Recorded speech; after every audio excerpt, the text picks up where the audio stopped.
MT6357 CRV Redmi 9A type board में उसके boot sequence कैसे चेक करेंगे, क्योंकि इसमें एक एक्स्ट्रा हमारी क्या चीज़ बढ़ जाती है, रैम। कौन सी रैम होती है, DDR4।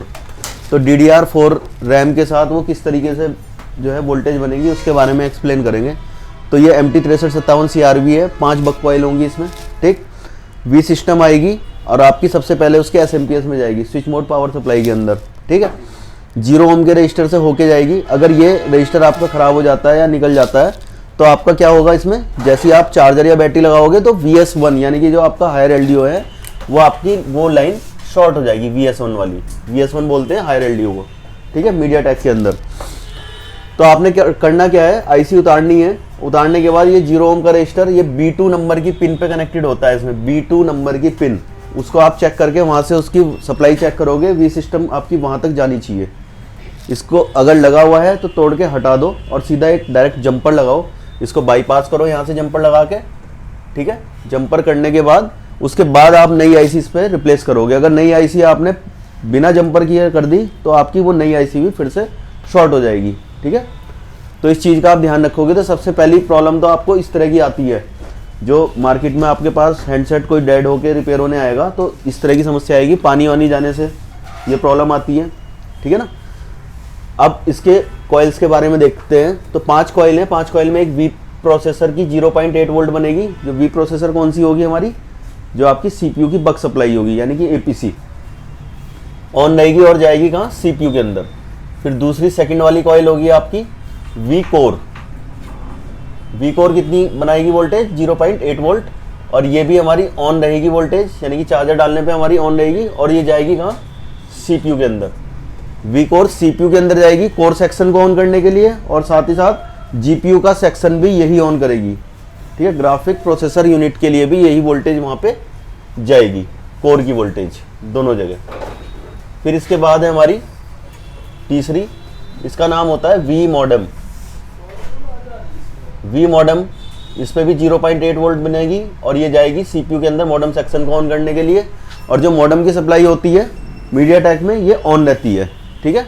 और क्वालकॉम में मॉडेम हमारा ऑफ रहता है, ठीक है। क्वालकॉम में मैं आपको पहले बता चुका हूँ, जब क्वालकॉम की हमने IC पढ़ी है। फिर इसके बाद ये 4th नंबर की जो कॉइल है ये होती है आपकी VPA, ठीक है, वोल्टेज ऑफ पावर एम्पलीफायर, यानी कि आपका जो 4G RF है उसकी VCC सप्लाई बनाती है। ये 4G RF की जाती कहाँ है, 4G RF में जाएगी ये, और इसका जो लोअर वोल्टेज होगी 0.3 वोल्ट होगी और ये मैक्सिमम जो है 3.7 वोल्ट तक चली जाती है। पर वोल्टेज बनती कब है, जब फ़ोन ऑन हो जाएगा, सिम डल जाएगा, सिम डालने के बाद इस पर हल्की हल्की वोल्टेज आएगी। जब आपकी कॉल कनेक्ट होगी तो सिग्नल की स्ट्रेंथ के लिए उस टाइम ये वोल्टेज बूस्ट होती है और 4G RF को सप्लाई देती है। तो इसका अगर ये लाइन शॉर्ट भी हो जाए या ये कॉइल भी आप निकाल दो तब भी उससे फ़ोन के बंद होने का कोई मतलब नहीं है, यानी कि बूट सीक्वेंस से इसका कोई मतलब नहीं है इस वाली कॉइल का, VPA वाली कॉइल का, ठीक है। इसकी वजह से फ़ोन कभी डेड नहीं होगा।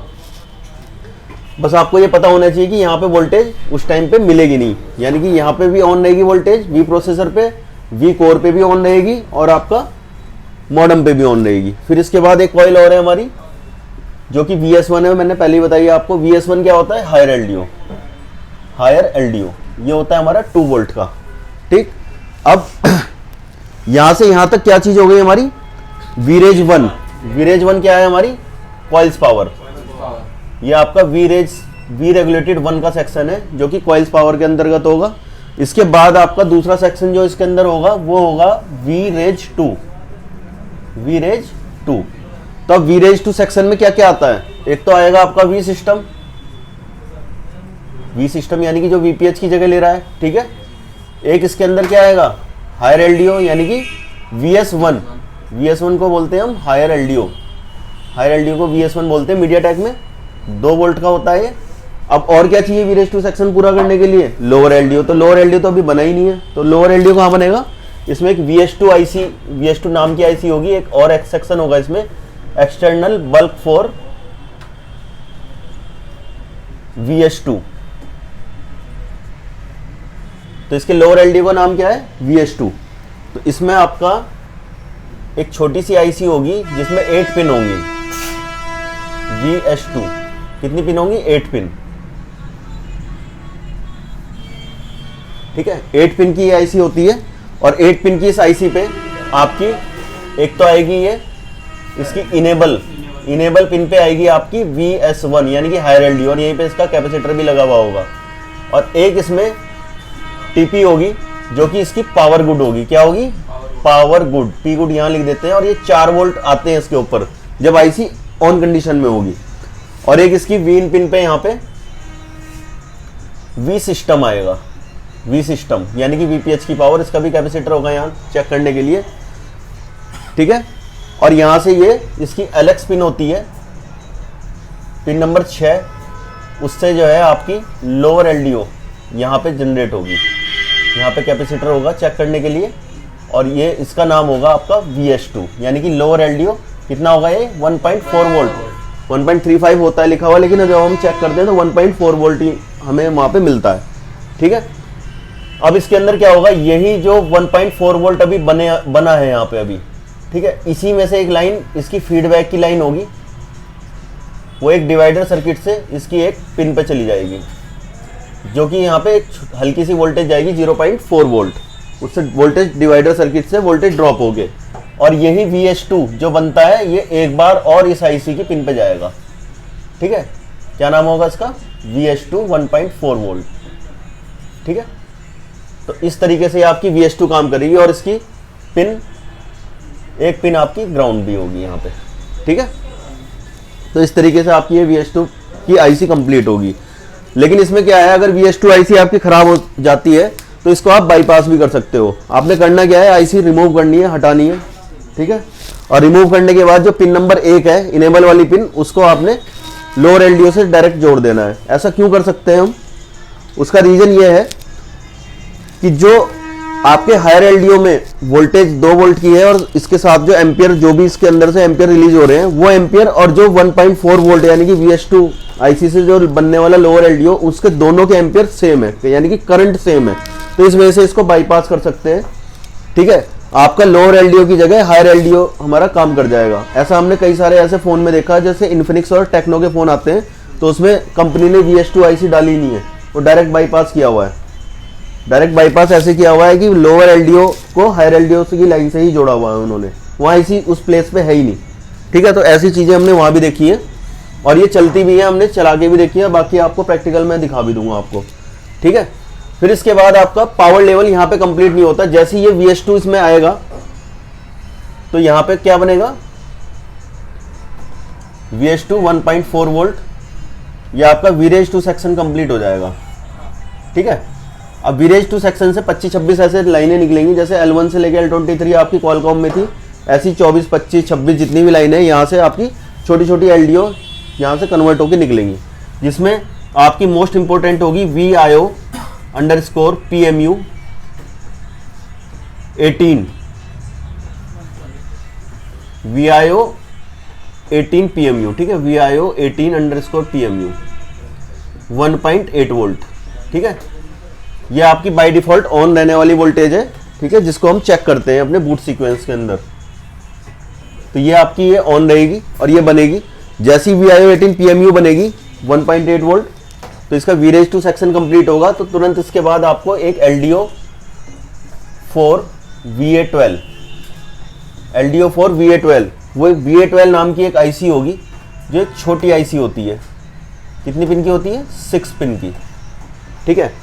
अब ये 6 पिन की आईसी से होगा क्या, ये इसकी पावर आईसी जो होती है, पावर आईसी से इसको इनेबल करेगी इस आईसी को, और इससे जो जनरेट होगी वो बनेगी 1.2 वोल्ट, जो कहाँ जाएगी हमारे सीपीयू के अंदर, सीपीयू के मेमोरी सेक्शन को ऑन करने के लिए। यहाँ सीपीयू ड्रॉ कर लेते हैं, यहाँ पे 1.2 वोल्ट बनेगी। तो ये आपकी VA12 वाली आईसी की 1.2 वोल्ट है। अब ये बनेगी कैसे, इसमें एक पिन ग्राउंड होगी, और ये जो VS2 बना है ये इसकी V इन पिन पे आ जाएगा, VS2 यानी कि 1.4 वोल्ट। एक तो ये वोल्टेज आएगी इसके अंदर, और एक आएगी इसके अंदर V सिस्टम, ठीक है। अब ये आईसी वोल्टेज कब निकालेगी, तो उसके निकालने के लिए क्या होगा, इस पे पावर आईसी से आएगा इनेबल। अब यहाँ पे ध्यान देना, ये जो इनेबल आएगा इसका नाम होगा एक्सटर्नल PMIC इनेबल 2, EN2, ठीक है। EN2 से क्या बनेगा हमारा VA12। EN2 कब निकलेगा? जब V2 सेक्शन आपका कंप्लीट होगा, उसके बाद ही ये सीक्वेंस में इस वाली वोल्टेज के बनने के बाद ये सीक्वेंस आता है इसके अंदर। हम इस आईसी को बाईपास नहीं कर सकते, ठीक है। पहले आपका लोअर एलडीओ बनेगा, फिर V2 सेक्शन कंप्लीट होगा, उसके बाद में आपका एलडीओ फॉर VA12। VA12 आपकी इनेबल होगी और VA12 जो यहाँ पे सप्लाई बनेगी, इसी में एक डिवाइडर सर्किट बने लगेगा यहाँ पे ऐसे करके 2 रेजिस्टेंस के साथ, और इसकी जो फीडबैक है वो इसकी आईसी के अंदर चली जाएगी, ठीक है। यहाँ पे भी 0.4 वोल्ट इस तरह से करके आते हैं। तो अक्सर होता क्या है, जैसे Redmi 9A वाला बोर्ड है, हमने देखा उसमें जो टिन वगैरह हम निकालते हैं, जहां हमारा सीपीयू लगा हुआ है उसके ठीक नीचे VA12 आईसी लगी हुई है, और VA12 आईसी के बराबर में ये आपका डिवाइडर सर्किट के रजिस्टर लगे हुए हैं। तो जैसे टिन उखाड़ते हैं तो उसका ग्राउंड कट जाता है। यहाँ से ग्राउंड कटने के कारण होगा क्या, वोल्टेज तो सभी कॉइल्स पे बनेंगी, लेकिन सारी पावर आपकी कैसे बनेंगी, आपकी वो सब वेरिएशन में बनेंगी, टोटल सारी वेरिएशन में बनती रहेंगी। यानी कि कोई भी कॉइल पावर आपकी स्टेबल नहीं होगी। जब स्टेबल नहीं होगी तो पीसी पे पोर्ट भी नहीं बनेगा, ठीक है। तो उस टाइम में ये ग्राउंड का आप कहीं से भी उठा के जंपर लगाओगे और VA12 बनते ही सीपीयू एक्टिव होगा। सीपीयू एक्टिव होते ही आपका पीसी पे पोर्ट बनेगा और ऑन होने वाली कंडीशन में तो सेट ऑन भी हो जाएगा। यानी कि डेटा लेवल में कोई दिक्कत नहीं होनी चाहिए आपकी स्टोरेज वगैरह के अंदर और रैम के अंदर, ठीक है। तो इतना तो हमने उसके अंदर भी देखा था, जो नॉर्मल हमने आईसी पढ़ी थी। इसके बाद का क्या था, उसके अंदर आपकी क्लॉक, ठीक है ना, क्लॉक रीसेट इनेबल है ना, इस तरीके से जो है फिर डेटा लाइन पे आपका जब PS होल्ड आता है, पावर सीक्वेंस होल्ड, उसके बाद ही ये सब कुछ स्टेबल होता है। तो उसका नाम क्या था, वॉचडॉग टाइमर रीसेट बटन, ठीक है ना, वॉचडॉग। तो वॉचडॉग सीपीयू कब निकालेगा, जब उसको क्लॉक मिल जाएगी, यानी कि XOSOC। और वो कितनी होती है, इसमें जो क्रिस्टल लगा हुआ होता है यहाँ पे जो क्रिस्टल लगा हुआ होगा, ये होगा आपका 26 मेगाहर्ट्ज का। मीडियाटेक में आपका 26 मेगाहर्ट्ज का होगा, और क्वालकॉम के जो अभी पहले वाली आईसी पड़ी है उसमें 19.2 मेगाहर्ट्ज का है, ठीक है। तो अब यहाँ पे 2 आईसी और बनाते हैं। अब इसमें एक्स्ट्रा क्या लग गया, रैम। तो रैम को चलने के लिए भी तो वोल्टेज चाहिए, तो ये 2 आईसी और ड्रॉ कर लेते हैं हम यहाँ पे, ठीक है। तो ये रैम के लिए ये आईसी है, और ये 15-15 पिन की होती है। कितनी होती है, 15-15 पिन की। इसके अंदर जो बॉल होंगी वो 15 बॉल होंगी, ठीक है। और एक चीज और है, ये आईसी आपकी एक दूसरे से रिप्लेस हो सकती है। क्या कर सकते हैं, एक दूसरे से रिप्लेस कर सकते हैं, लेकिन वोल्टेज दोनों सेम नहीं बनाती। उसके बाद भी क्या है, अगर ये वाली खराब हो गई तो इसकी जगह ये लगा दो, ये खराब होगी तो इसकी जगह ये लगा दो, कोई दिक्कत नहीं है, ठीक है। अब ये काम कैसे करती है, अब ये काम ऐसे करेगी, इसके अंदर एक तो आएगी दोनों पे, क्या आएगी, वी सिस्टम आएगी यहाँ पे, ठीक है। और इससे जो हमारी आईसी से बन के निकलेगी, आगे जो वोल्टेज निकलेगी, ऐसे कॉइल लगी हुई होगी और ये वोल्टेज निकल जाएगी यहाँ पे। यहाँ कैपेसिटर भी होगा, ऐसी इसमें से कॉइल लगी हुई होगी, और ऐसे ये वाली भी वोल्टेज निकल जाएगी। और इसी से ही जो वोल्टेज बन के निकलेगी, इसी से आपका एक फीडबैक भी इसके अंदर चला जाएगा। फीडबैक बनी हुई वोल्टेज का फीडबैक भी इसकी 2 लाइनों पे ऐसे करके चला जाएगा, ठीक है। और इसमें जो वोल्टेज बनेगी, एक तो होगी आपकी, एक तो डी रैम की वोल्टेज होगी, वीडी रैम, ठीक है। और एलपी DDR 4X, DDR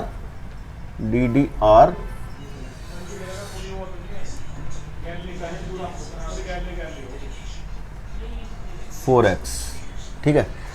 तो ये नाम होगा इनका। तो LPDDR 4X जो लो पावर DDR 4X वाली रैम होगी, उसका उससे जो वोल्टेज निकलेगी वो निकलेगी EMI_VDDQ, ठीक है। और वोल्टेज होगी हमारी 0.6 वोल्ट, ठीक है। और इसका जो वोल्टेज निकलेगा, वोल्टेज लेवल होगा EMI का मतलब क्या है, external memory interface _VDD2 1.1 volt, ठीक है। तो ये डी रैम की वोल्टेज आपकी 1.1 वोल्टेज होगी और लो पावर DDR4X रैम की वोल्टेज आपकी 0.6 वोल्टेज होगी। किसमें? DDR4 रैम में। अभी एक वोल्टेज और रह गई है, वो कहाँ बनेगी वही बताता हूँ। तो पहले इसका बताता हूँ ये बनेगी कैसे। जब ये एक्सटर्नल PMIC इनेबल 2 निकलेगा, इससे तो बनेगा आपका क्या? VA12 1.2 volt. इसके साथ ही साथ एक और इसमें से इनेबल निकलेगा और वो इनेबल इन दोनों आईसीओ को इनेबल करेगा। ठीक है, सेम टाइम इन दोनों आईसी के अंदर आएगा ये। इसका नाम होगा एक्सटर्नल PMIC इनेबल 1। ठीक है, क्या होगा? External PMIC enable 1। तो एक्सटर्नल PMIC इनेबल 1 से क्या बनेगी हमारी? रैम की वोल्टेज। और एक्सटर्नल PMIC इनेबल 2 से बनेगी क्या? VA12 1.2 volt. क्या बनेगा हमारी? रैम की वोल्टेज। यानी कि जो रैम इसमें लगाई है, जो दिखाई दी ना मैंने, उस पर एक रैम लगी हुई है CPU के जस्ट बराबर में, और वो हमेशा CPU के नियर ही होगी। या तो डबल डेकर CPU में CPU के ऊपर होगी, और अगर अलग से लगी तो उसके जस्ट बराबर में होगी। स्टोरेज आपकी बैक साइड में भी हो सकती है, थोड़ा सा उससे दूर भी हो सकती है। रैम दूर क्यों नहीं होगी? क्योंकि उसके अंदर आपका EBI प्रोटोकॉल चलता है, एक्सटर्नल बस इंटरफेस। ठीक है ना? तो एक्सटर्नल बस इंटरफेस से क्या होता है, उसमें रैम की फास्ट कम्युनिकेशन लाइन होती है। अगर वो दूर कर दी तो फिर क्या होगा? पूरा फोन लैग करेगा। ठीक है, उसके डेटा को पढ़ने में दिक्कत होगी ना, उसको जो डेटा ट्रेवल करता है उसमें फास्ट कम्युनिकेशन लाइन में, वो स्लो हो जाएगा डेटा आपका। तो इसलिए उसको उसके नियर लगाया जाता है। तो अब इसके अंदर क्या होगा? V system external PMIC enable 1 आते ही इसके अंदर ये वोल्टेज जनरेट कर देगा। अब आपको मैंने एक चीज बताई, दोनों सेम नंबर की आईसी हैं। किसी फोन में ये खराब हो गई तो किसी स्क्रैप बोर्ड से ये वाली निकाल के इधर लगा देना है, यानी कि 0.6 वाली उठा के इधर लगा दो, 1.1 वाली उठा के इधर लगा दो। लेकिन वोल्टेज तो दोनों अलग अलग दे रही ना, एक 0.6 देती है और एक 1.1 देती है। ठीक है, लेकिन जिस प्लेस पे जो लगेगी वो वही वोल्टेज निकालेगी। तो ऐसा क्यों हो रहा है भाई? या तो आईसी का नंबर अलग होता कि भाई इस नंबर की आईसी है 0.6 निकालेगी, और ये 1.1 नंबर वोल्ट वाली आईसी है तो इसका नंबर अलग होगा, इसके लिए अलग होगी। तो ऐसा नहीं है, दोनों सेम नंबर की हैं। ऐसा क्यों हो रहा है कि इसके अंदर जो है, जो सीरियल डाटा और सीरियल क्लॉक आएगा, क्या आएगा? सीरियल डाटा और SCL और SDA कहां से आएगा बताओ? I2C लाइन है और मीडिया टेक की है, तो इसमें कोई पुल अप रजिस्टर होंगे? नहीं होंगे। आपको अच्छे से पता है, ये सब बेसिक में हमने क्लियर कर दिया था। ठीक है, तो ये सब आपकी ये CPU से लाइनें आएंगी। अभी हम स्कीमेटिक पे भी इसे सही से एक्सप्लेन करेंगे। तो CPU जिस आईसी से 1.1 निकालेगा वो इसके थ्रू, डेटा के थ्रू उसको वहां पे कॉल करके बताएगा, और इसी तरह इसको डेटा के थ्रू उसको वहां पे 0.6 बनवाएगा, यानी कि CPU बनवाएगा इससे वोल्टेज। ठीक है, CPU की कमांड पे ये दोनों आईसी काम करेंगी, समझे? अपने आप नहीं वोल्टेज बना रही है वो, जैसी कमांड आएगी उसके अकॉर्डिंग वो वोल्टेज वहां पे आगे प्रोड्यूस करेंगी। वो 0.6 करेगी और एक करेगी हमारी 1.1 वोल्टेज। तो रैम के लिए वोल्टेज कौन कौन सी होती है? एक तो होती है VDD1, एक होती है VDD2 और एक होती है VDDQ। VDD1 होती है हमारी 1.8 वोल्ट, VDD2 होती है 1.1 वोल्ट, ये वही है डी रैम की वोल्टेज। और ये LPDDR4X VDDQ कितनी होती है? 0.6 वोल्ट।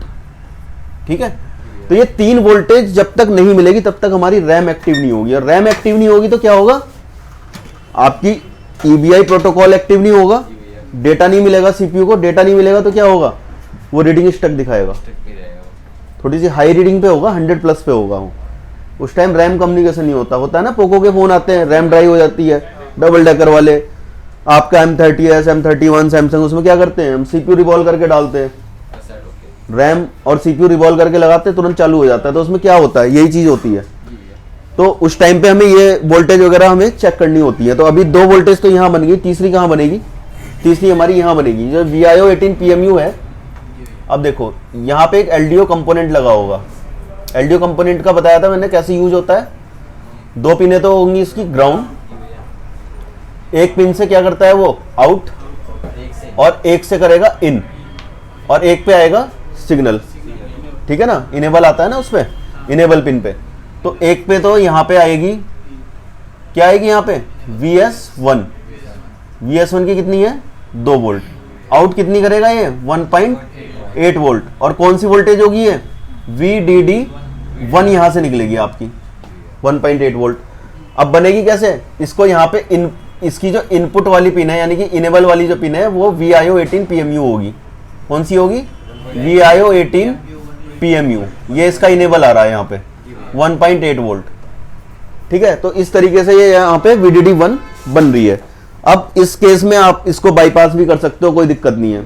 अगर ये खराब हो जाता है तो इस LDO को हटाओ, VIO18 PMU 1.8 वोल्ट है, उसका सीधा यहां से इन वाली लाइन को आउट से जंपर करो, काम खत्म। ठीक है, ये LDO बाईपास हो जाएगा, कोई दिक्कत नहीं है। क्यों हो जाएगा? क्योंकि जब Redmi 6A का जो फोन है हमारा, Redmi 6A के अंदर जो वोल्टेज बन रही है कौन कौन सी, उसके अंदर कौन सी रैम लगी हुई है? वहां पे EMCP है ना। EMCP क्या होती है? रैम प्लस रोम। स्टोरेज भी है उसके अंदर और रैम का सेक्शन भी है। तो रैम कौन सी होगी आपकी? ये DDR3, ये होगी DDR3। DDR4 वाली तो रैम अलग से होगी ना। जब रैम प्लस रोम एक हो जाएंगे तो वो DDR3 कहलाएगी। ठीक है, तो DDR3 के अंदर भी जो होगी आपकी VDD1, VDD2 और VDDQ। तो उसमें क्या होगा? ये दो वोल्टेज एक ही, मतलब दोनों लाइन एक ही से होंगी 1.1 वोल्ट, ये इसके साथ हो जाएगी। और ये होगी आपकी 1.8 वोल्ट, ये ऐसी रहेगी। ठीक है, ये दोनों एक से जुड़ जाएंगी। Q वाली 4 में जाके Q अलग हो जाएगी, ये अंतर आएगा। अब इसमें जो VDD1 की 1.8 वोल्ट है वो कहां से दे रहा है? वो VIO18 PMU से। 6 में आपने देखा एक सेंसर पैड लगा के उससे वो वोल्टेज दी जा रही है, और वहां पे नाम उसका चेंज हो गया VDD1, तो है तो वही। तो उसको यहाँ बाईपास कर सकते हैं, हमें क्या दिक्कत है? वहां भी तो चला रहा है वो DDR3 को, तो DDR4 को भी चलाएगा। तो अगर खराब हो जाता है ये LDO, तो LDO ढूंढने की जरूरत नहीं, आप उठा के बाईपास कर दो इसको, ये चलेगा और 100% चलेगा। ठीक है, इतना होने के बाद आपका ये पावर लेवल होगा उसका 9A टाइप वाले बोर्ड का। 9A टाइप वाले बोर्ड में आपको ये दो वोल्टेज भी चेक करनी पड़ेंगी, समझे? तो अब इसमें मैं नंबरिंग कर देता हूं कैसे होगा ये। फर्स्ट नंबर पे आप V सिस्टम की एंट्री चेक करोगे।